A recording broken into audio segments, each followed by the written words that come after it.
गिनती 27वां बाब जो 23 आयात पर मुश्तमिल है।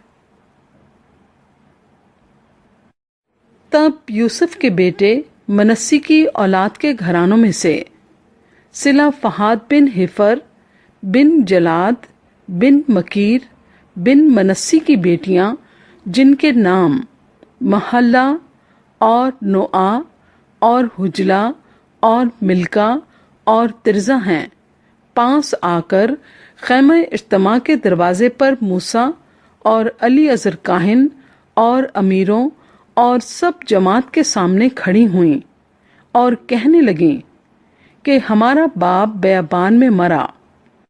पर वो उन लोगों में शामिल ना था जिन्होंने कौरा के फरीक से मिलकर खुदावंद के खिलाफ सर उठाया था, बल्कि वो अपने गुनाह में मरा और उसके कोई बेटा ना था।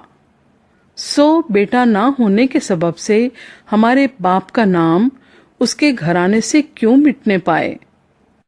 इसलिए हमको भी हमारे बाप के भाइयों के साथ हिस्सा दो। मूसा उनके मुआमले को खुदावंद के हजूर ले गया। खुदावंद ने मूसा से कहा, सिला फहाद की बेटियां ठीक कहती हैं, तू उनको उनके बाप के भाइयों के साथ जरूर ही मेरास का हिस्सा देना, यानी उनको उनके बाप की मेरास मिले। और बनी इस्राएल से कह कि अगर कोई शख्स मर जाए और उसका कोई बेटा ना हो तो उसकी मेरास उसकी बेटी को देना। अगर उसकी कोई बेटी भी ना हो तो उसके भाइयों को उसकी मेरास देना। अगर उसके भाई भी ना हो तो तुम उसकी मेरास उसके बाप के भाइयों को देना। अगर उसके बाप का भी कोई भाई ना हो तो जो शख्स उसके घराने में उसका सबसे करीबी रिश्तेदार हो उसे उसकी मेरास देना, वो उसका वारिस होगा। और ये हुक्म बनी इस्राएल के लिए जैसा खुदावंद ने मूसा को फरमाया वाजबी फर्ज होगा।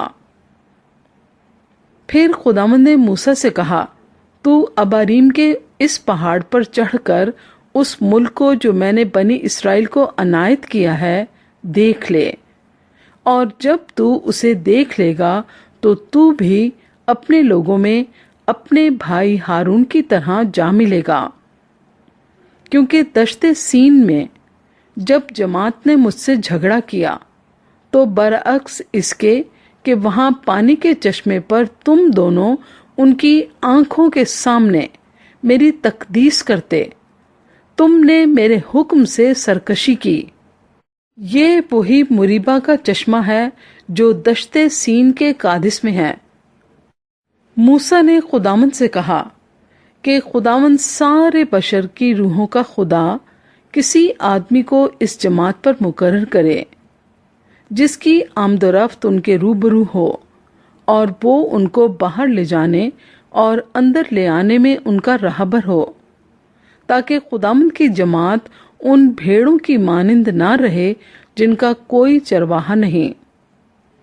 खुदावंद ने मूसा से कहा, तू नून के बेटे यशवा को लेकर उस पर अपना हाथ रख, क्योंकि उस शख्स में रूह है, और उसे अली अजर काहिन और सारी जमात के आगे खड़ा करके उनकी आंखों के सामने उसे वसीयत कर, और अपने रोब दाब से उसे बहरावर कर दे, ताकि बनी इस्राएल की सारी जमात उसकी फरमाबरदारी करे। वो अली अजर काहिन के आगे खड़ा हुआ करे, जो उसकी जानिब से खुदावंद के हजूर ओरीम का हुक्म दरियाफ्त किया करेगा। उसी के कहने से वो और बनी इस्राएल की सारी जमात के लोग निकला करें, और उसी के कहने से लौटा भी करें। सो मूसा ने खुदावंद के हुक्म के मुताबिक अमल किया, और उसने यशवा को लेकर उसे अली अजर काहिन और सारी जमात के सामने खड़ा किया, और उसने अपने हाथ उस पर रखे, और जैसा खुदावंद ने उसको हुक्म दिया था उसे वसीयत की।